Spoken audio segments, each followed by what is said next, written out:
Welcome, welcome. In this video, we're going to cover how to create a Looker Studio report from scratch. So first, we'll click on this big Create button. And you can see what kind of asset you want to create here. We'll click on Report. And this will load a blank report here. So from here, you'll have to add a data source to your report. And if you scroll down, you can see all kinds of connectors for various data sources. You can search for them, or you can look at any existing data sources that you have.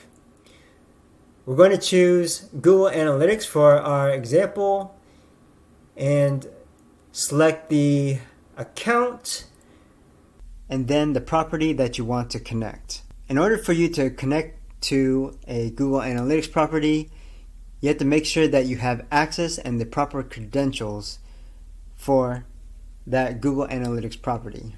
Once you've selected your GA property, click on Add in the lower right corner. And then a modal will pop up. So to confirm this, click Add to Report.